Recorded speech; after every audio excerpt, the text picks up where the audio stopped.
नमस्कार, मैं हूँ डॉक्टर सरिता स्वामी और हमारी ये सीरीज चल रही है कौटिल्य अर्थशास्त्र के प्रथम अधिकरण के अंतर्गत कुछ महत्वपूर्ण विषयों को लेकर के। क्योंकि यूजीसी नेट परीक्षा भी आगे हो गई है और असिस्टेंट प्रोफेसर एग्ज़ाम भी आगे होंगे, तो उस हेतु हमें तैयारी का एक उचित अवसर मिल गया है। तो क्यों न हम उसे डिटेल में पढ़ें और ऐसे प्रत्येक महत्वपूर्ण बिंदु को छूते हुए चलें कि अगर उस टॉपिक में से कोई भी प्रश्न बनता है तो हमसे अछूता न रहे और हम उस बिंदु पर बिल्कुल सटीक आंसर दे सकें।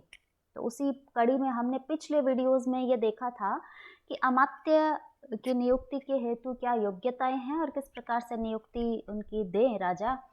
मंत्री और पुरोहित की योग्यताओं को भी हमने पढ़ा। अब उन अमात्यों और मंत्री पुरोहित आदि को हम कैसे उनके आचरण की परीक्षा करें, किस प्रकार के ऐसे उपाय हैं जिन उपायों से हम यह पता लगा सकें कि वे वास्तव में उनके पवित्रता है या नहीं है, उनके हृदय में कोई छल कपट तो नहीं है, क्या राजा से वह किसी प्रकार का षड्यंत्र करके उनके साथ तो कोई छल तो नहीं कर लेंगे अथवा शत्रु पक्ष से तो नहीं मिल जाएंगे, या उन्हें क्या धन के माध्यम से शत्रु खरीद सकता है। इस प्रकार के कई प्रश्न हमारे दिमाग में उठते हैं। उन्हीं प्रश्नों को लेकर के हम आगे देखते हैं। यहाँ कौटिल्य ने अमात्यों के आचरण की परीक्षा हेतु 4 प्रकार की उपधाएं बताई है। उपधाएं अर्थात उपाय, 4 उपाय बताए हैं और ये पिछले आरपीएससी असिस्टेंट प्रोफेसर एग्जाम में भी पूछा गया ये प्रश्न है कि कितनी प्रकार की उपधाएं हैं, अथवा यह प्रश्न भी बनता है कि निम्न में से कौन सी उपधा अर्थशास्त्र में नहीं बताई गई है। चूंकि यहाँ यह ध्यान रखने योग्य बात है कि धर्म, अर्थ और काम, ये 3 तो पुरुषार्थ से संबंधित है और चौथा जो है भयोपधा, ये थोड़ा सा अलग है। तो कई बार जो है स्टूडेंट कंफ्यूज हो जाता है और वह ये सोच लेता है कि धर्म, अर्थ, काम और मोक्ष ही होगा और एग्जामिनर 4 ऑप्शन में यही ऑप्शन देता है, धर्म उपधा, अर्थोपधा, कामोपधा और मोक्षोपधा।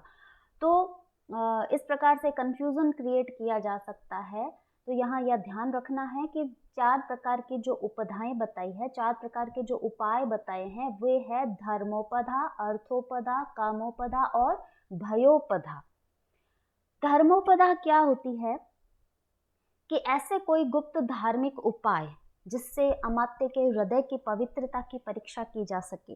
जैसे यहाँ कौटिल्य ने उदाहरण दिया है और भी हम देख सकते हैं उस तरीके से कि जो राजा है वह पुरोहित को किसी निम्न जाति के यहाँ यज्ञ करने या पढ़ाने के लिए नियुक्त करे। अर्थात उस समय के अनुसार यदि कोई शूद्र वर्ण का है तो वहाँ पर उसको वेदाध्ययन का अधिकार नहीं था, अथवा यज्ञ करवाने अगर ब्राह्मण इत्यादि उनके घर नहीं जाता था तो तात्कालिक परिस्थितियों के अनुसार यहाँ पर चाणक्य ने ये बताया कि पुरोहित को किसी निम्न जाति के यहाँ पर यज्ञ करने अथवा पढ़ाने के लिए नियुक्त करे। जब पुरोहित इस कार्य के लिए निषेध करे तो राजा उसको उसके पद से हटा दे और वह पदच्युत पुरोहित गुप्तचर जो स्त्री और पुरुष है उनके माध्यम से शपथ पूर्वक प्रत्येक अमात्य के राजा से भिन्न कराए, उनको भेद उत्पन्न करने का प्रयास करे। यानी पुरोहित है वह गुप्तचरों के माध्यम से अर्थात उनसे मिलकर के और अमात्यों को है राजा के प्रति उनकी क्या उनका भाव है वह जाने। वह यह कहे कि यह राजा बड़ा अधार्मिक है, हमें चाहिए कि उसके स्थान पर उसके ही वंशज किसी श्रेष्ठ पुरुष, किसी धार्मिक व्यक्ति को, समीप के किसी सामंत को अथवा किसी भी जंगल के स्वामी को या जिसको भी एकमत होकर हम निश्चित कर लें उसको नियुक्त करें। तो और वह यह भी कहता है कि मेरे इस प्रस्ताव को सबने स्वीकार कर लिया है, बताओ तुम्हारी क्या राय है। पुरोहित की यह बात सुनकर यदि अमात्य उसको स्वीकार न करें तो उसे पवित्र हृदय वाला समझना चाहिए, राजा के प्रति जो है उसकी भक्ति को दृढ़ समझना चाहिए। गुप्त धार्मिक उपायों द्वारा इस प्रकार अमात्य के हृदय की पवित्रता की परीक्षा जो की जाती है वह कहलाती है धर्मोपदा। अर्थोपदा से तात्पर्य यह है कि कोई गुप्त आर्थिक उपायों के द्वारा अमात्य के हृदय की पवित्रता को परखे। जैसे राजा किसी निंदनीय या अपूज्य व्यक्ति का सत्कार करने के लिए सेनापति को आदेश दे। राजा की इस बात से जब सेनापति रुष्ट हो जाए तो राजा उसको भी पदच्युत कर दे, हटा दे उसे पद से, और वह पदच्युत अपमानित सेनापति गुप्त भेदियों द्वारा अमात्य को धन का प्रलोभन देकर उसे पहले बताई हुई विधि के अनुसार ही राजा के विनाश के लिए उकसाए। वह कहे कि मेरी इस युक्ति को सभी ने स्वीकार कर लिया है, बताओ तुम्हारी क्या सम्मति है। तो सेनापति की यह बात सुनकर अमात्य यदि उसका विरोध करे तो समझ लेना चाहिए कि वह पवित्र हृदय वाला है, अथवा वह लोभ में आए तो हम यह समझ सकते हैं कि उसके हृदय में जो है अर्थ के प्रति लोलुपता है। तो गुप्त आर्थिक उपाय इस प्रकार से अपना करके अमात्य के हृदय की पवित्रता को परखे राजा, उसे कहते हैं अर्थोपदा। इसी प्रकार और भी बहुत से उपाय है, यह तो एक उदाहरण मात्र दिया है। कामोपदा में यह बताया कि राजा किसी सन्यासिनी का वेश धारण करने वाली कोई विशेष गुप्तचर स्त्री हो, जैसे परिव्राजिका इत्यादि होती है, तो उस स्त्री को अंतःपुर में ले जाकर उसका अच्छा स्वागत सत्कार करे। अंतःपुर यानी रनिवास। फिर वह एक एक अमात्य के निकट जाकर कहे, कौन? वह गुप्तचर स्त्री, कि महामात्य महारानी जी आप पर आसक्त है, आपके समागम के लिए उन्होंने पूरी व्यवस्था कर दी है, इससे आपको यथेष्ट धन भी प्राप्त होगा। अमात्य यदि उसका विरोध करे तो उसे पवित्र चित्त वाला समझना चाहिए। तो गुप्त काम संबंधी यदि उपायों को अपना करके अमात्य के हृदय की पवित्रता की परीक्षा की जाती है तो उसे कामोपदा कहते हैं।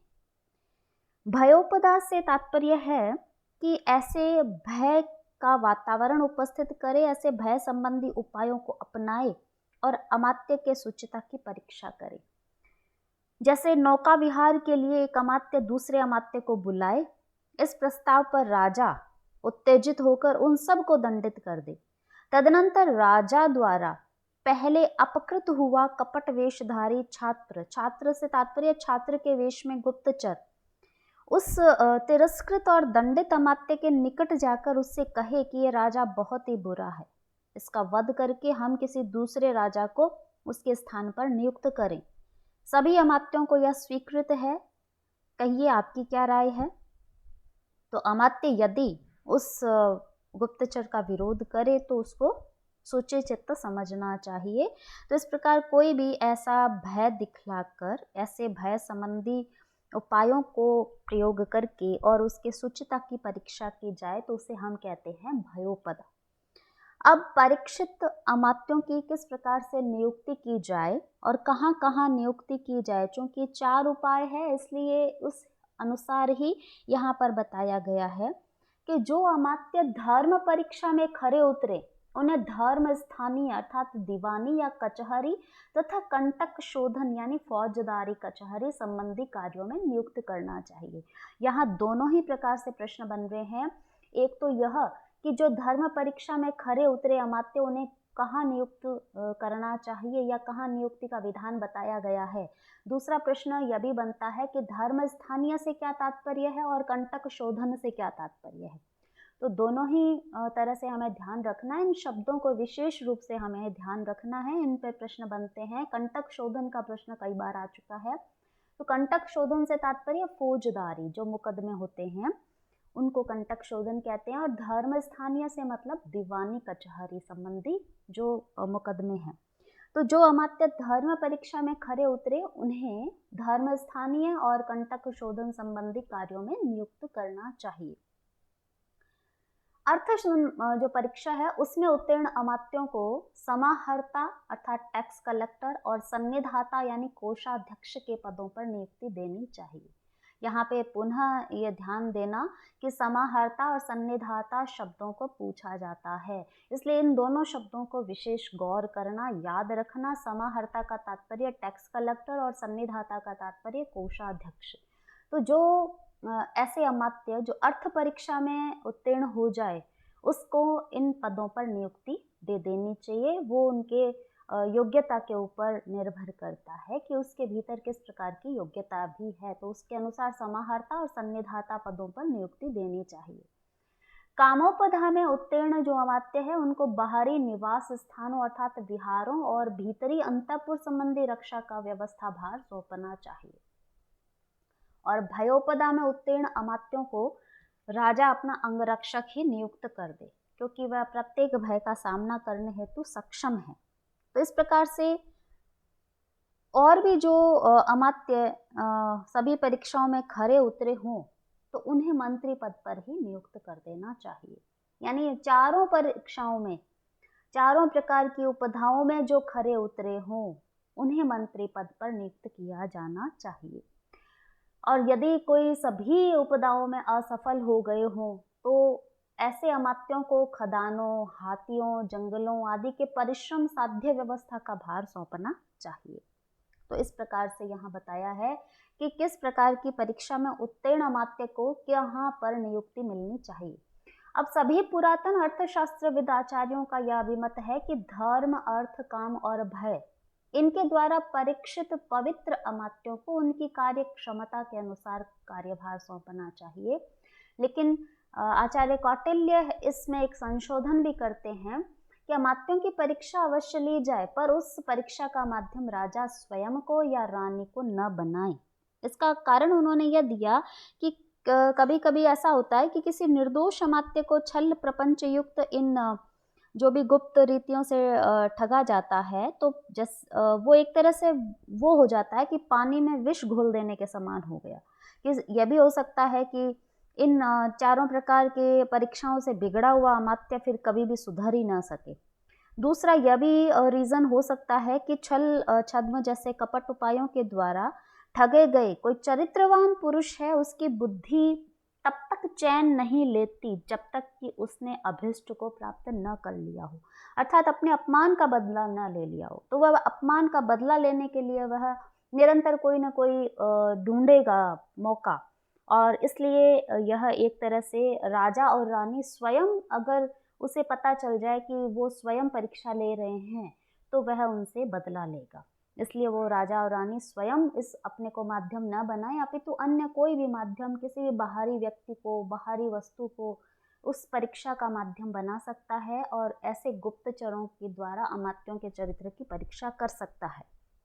तो इस प्रकार इस विनयाधिकारिक जो प्रथम अधिकरण है उसमें यह अमात्यों के परीक्षा से संबंधित जितने भी प्रश्न बन रहे थे उन प्रश्नों को हमने देखा। आगे हम यह देखेंगे कि गुप्तचरों की नियुक्ति कैसे की जा सकती है और गुप्तचर के क्या प्रकार है, क्योंकि यह पिछली परीक्षा में भी पूछा गया है। तो इस प्रकार से उनके विषय में भी हम आगे और देखेंगे। तब तक के लिए धन्यवाद।